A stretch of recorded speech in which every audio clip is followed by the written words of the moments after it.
Assalamualaikum warahmatullahi wabarakatuh. Salam sejahtera bagi kita semua. Selamat pagi sahabat Bawaslu. Berjumpa dengan saya Aska Rizal di episode kedua Bawaslu Bicara. Bawaslu Bicara adalah program Bawaslu yang baru yang mengupas hal-hal yang dilakukan Bawaslu Kendal yang disiarkan secara langsung. Nah, pada kesempatan yang berbahagia pada hari ini, saya tidak sendiri, saya sudah bersama dengan narasumber, salah satu anggota Bawaslu Kabupaten Kendal, Bapak Ahmad Ghazali, SPDI. Beliau adalah koordinator divisi pengawasan. Selamat pagi, Pak Ghazali. Selamat pagi. Apa kabar, Pak? Baik. Selalu semangat ya, Pak ya? Semangat pagi. Ya, divisi pengawasan itu harus selalu semangat. Karena mengikuti tahapan di pilkada. Jadi kita tugasnya itu running terus, berjalan terus. Ya. Nah, sebagai informasi, sahabat Bawaslu, Pak Ghazali ini adalah orang yang telah lama berkecimpung di dunia pengawasan pemilu. Benar ya, Pak ya? Di kepemiluan. Iya. Beliau adalah mantan panitia pengawas Kecamatan Pegandon. Sudah berapa lama, Pak? Saya di panitia pengawas kecamatan sejak 2013, pilkada 2013, pilkada gubernur waktu itu pemilihan gubernur, 2014 pileg, 2015 pilkada Kabupaten Kendal, kemudian 2018, 2019, 2020 kemarin, terus baru 2020 per Januari saya jadi bersama bergabung di Bawaslu Kabupaten Kendal. Kalau boleh tahu dulu waktu di Panwas Kecamatan itu di divisi apa, Pak?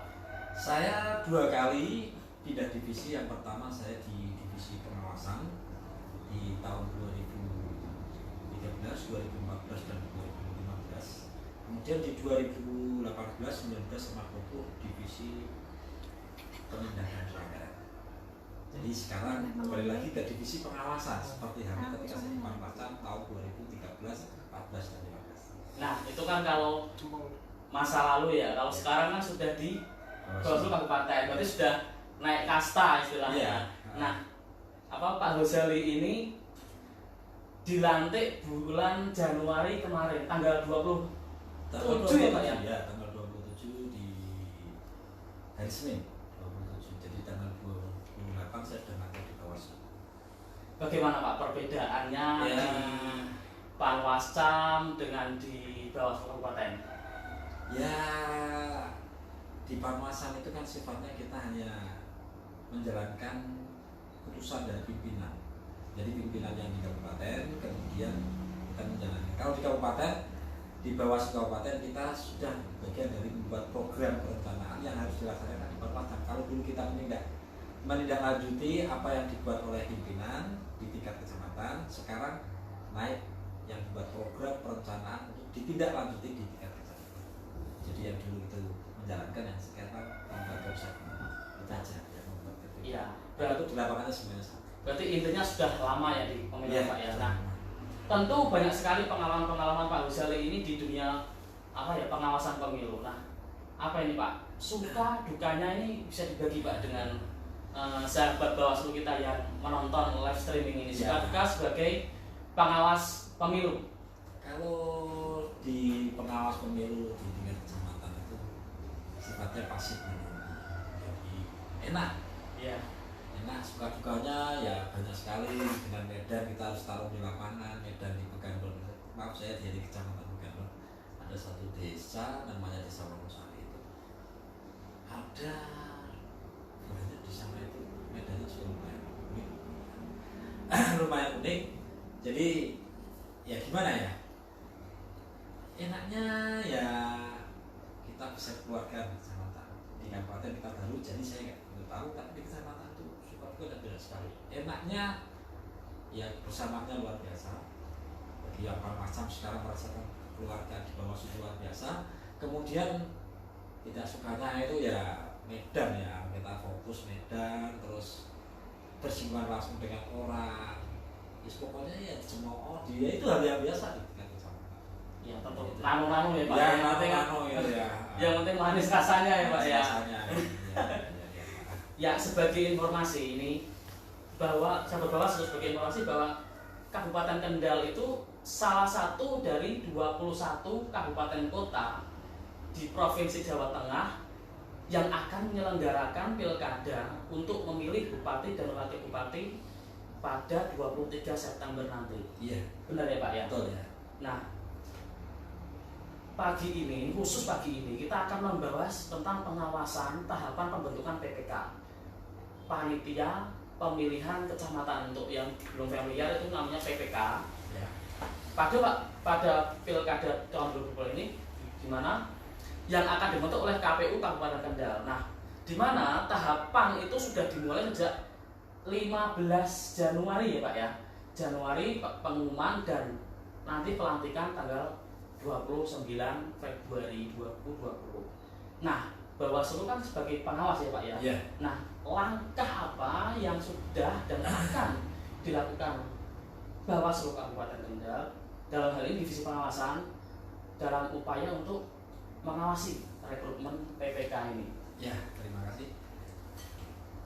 Ini kita pengawasan sebenarnya sudah masuk ke tahap. Jadi pengawasan ini divisi saya mulai untuk rekrutmen PPK itu mulai dari kita awasi mulai dari pengumuman pendaftaran itu di situ ada persyaratan. Jadi nanti pendaftaran itu kan tanggal 15 sampai tanggal 17 Januari 2020 pengumuman. Kemudian dari penerimaan pendaftaran di KPU di Kabupaten 7 hari, tanggal 18 sampai tanggal 24 Januari 2020. Dari hari itu kita selalu mengawasi, khususnya setelah seleksi oleh pengumuman yang pertama.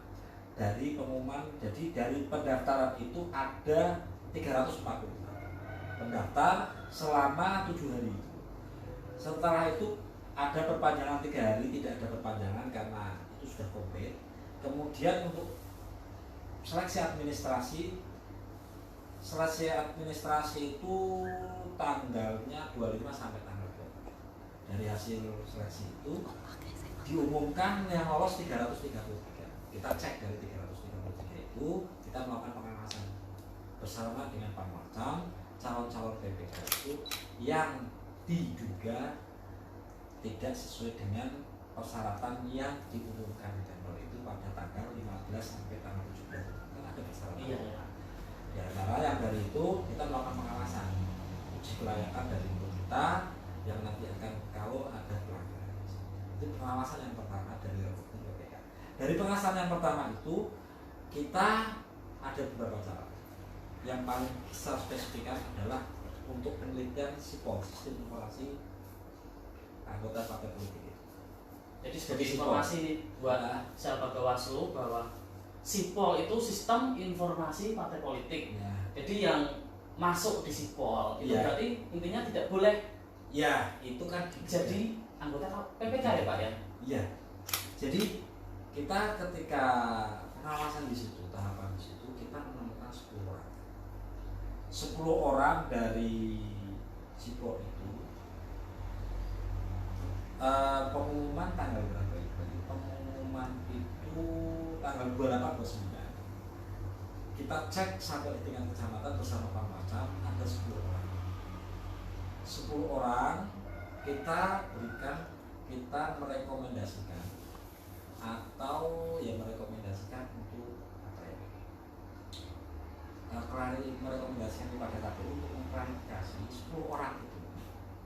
Jadi dari 10 orang itu bagaimana?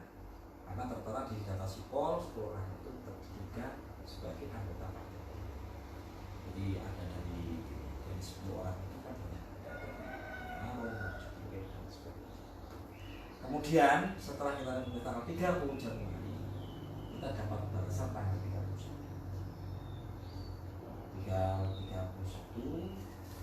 Jadi nama-nama itu sudah dibuka, tercantum tapi belum diklarifikasi. Sudah ditindaklanjuti oleh KPU bahwa itu sudah diundang nama-nama dari 10 orang. Dari 10 orang itu kemudian ternyata yang ikut tes itu hanya 9, kecuali yang partai yang tidak berangkat. Jadi yang 10 yang kita rekomendasikan kepada KPU untuk diklarifikasi dikaji ulang itu ternyata hanya 9 yang partai. Dan sampai sekarang 9 itu masih muncul tes wawancara besok. Nah, jadi intinya Bawaslu itu memastikan ya Pak ya, Ya, supaya anggota PPK ini nantinya tidak ada dari unsur politik. ya itu kan wilayah pengawasan Bawaslu juga. Nah, ini yang 9 nama ini yang lolos ya Pak ya. Ya, Terus nanti gimana ini Pak? ya Setelah itu ini. wilayahnya KPU, biar KPU mengklarifikasi tentang keanggotaannya itu benar atau hanya main comot karena yang masa lalu itu kan kadang-kadang untuk keanggotaan partai itu yang penting belum kok, padahal belum ada kesediaan. Jadi orangnya tidak tahu, tahu di wilayah KPU. Jadi kita merekomendasikan dan karena tidak langsung dari rekomendasi itu kan sifatnya wajib dari KPU. Nah, ini kan kita sudah sampai di tahapan pengumuman seleksi tertulis. Ya.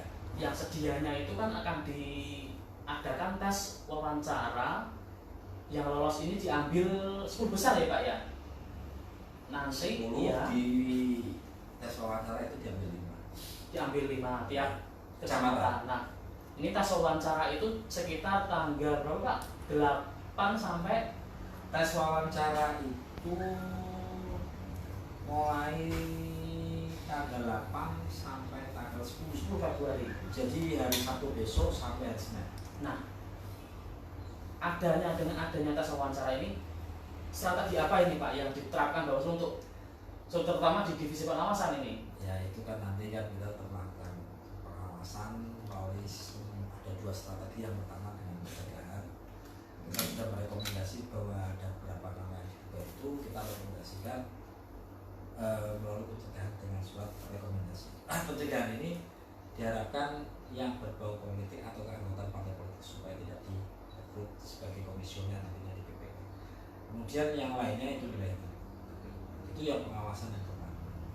Kemudian untuk pengawasan yang itu dan pengawasan yang untuk pengawasan supaya tidak terjadi pelanggaran, kita akan datang ke sana besok mengawasi dari proses awal besok mulai hari Sabtu besok kan jam ada undangannya di sana, ada jadwalnya untuk undangan calon anggota PPK tinggal bergabung.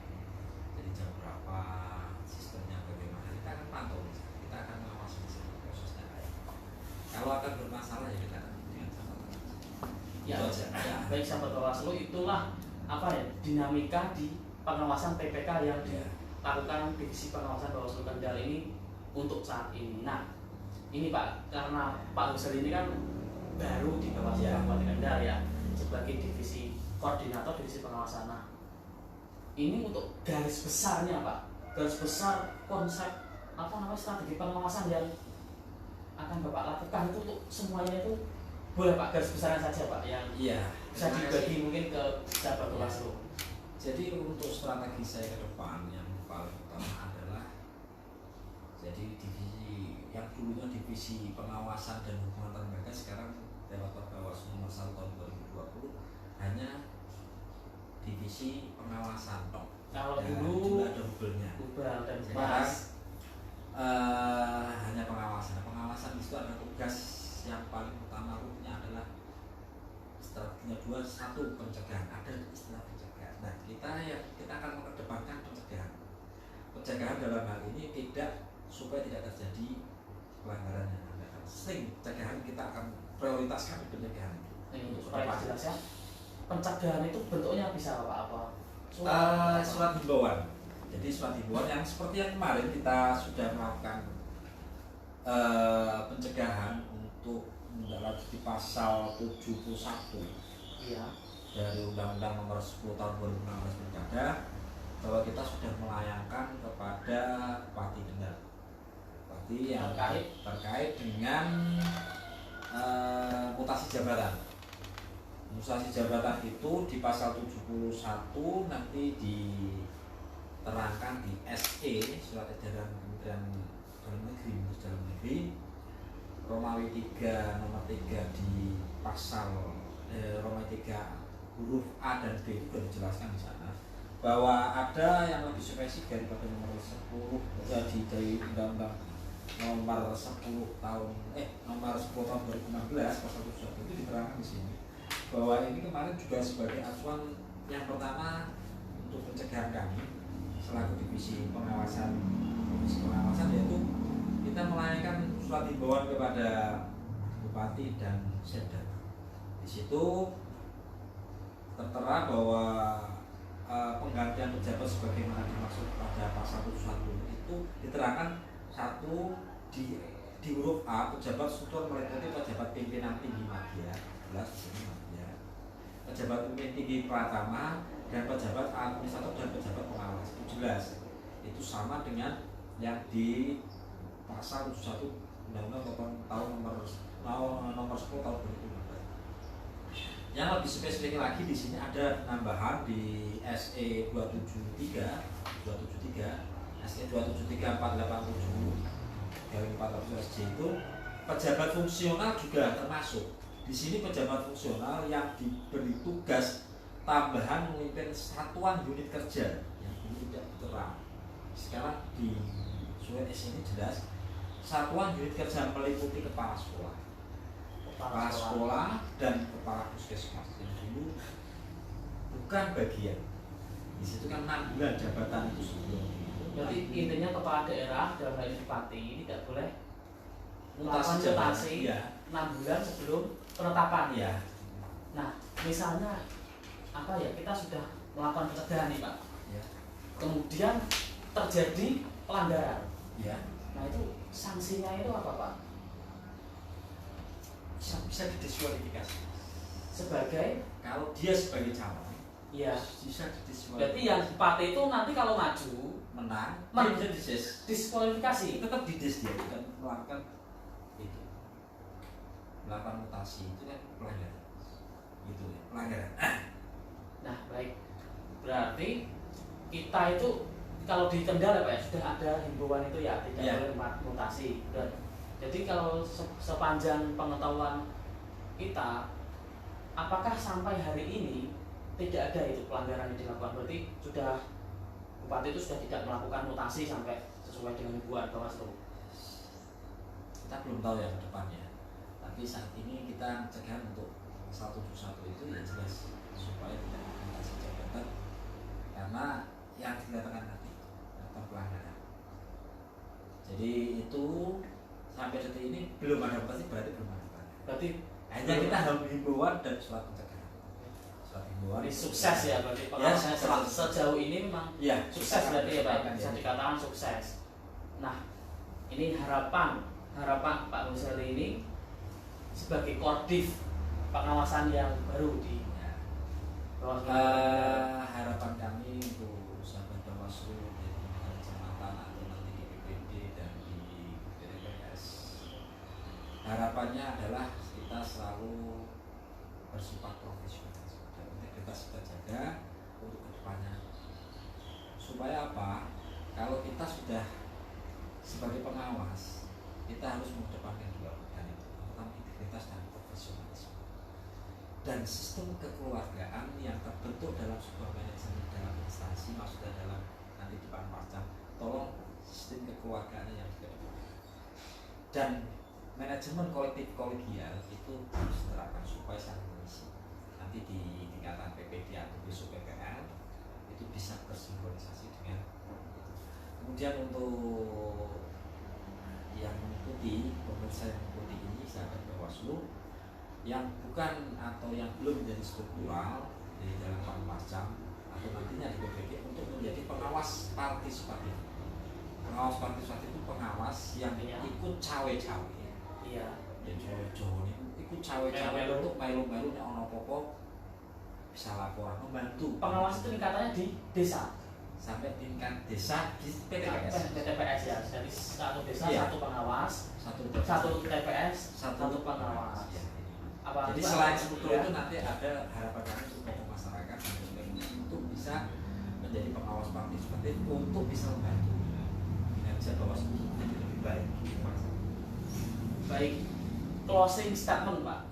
Ya. Closing statement sebagai nih untuk mengakhiri apa namanya? Bersama Bawaslu posisinya tetap sesuai dengan teman-teman semuanya. Bersama Bawaslu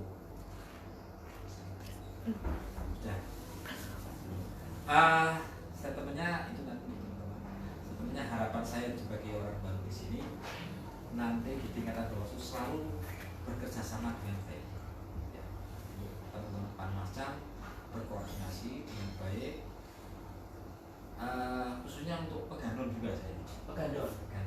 Ya. Peganon khusus untuk Peganon ini nanti sebagai pengganti saya itu supaya bisa berkoordinasi dengan ini.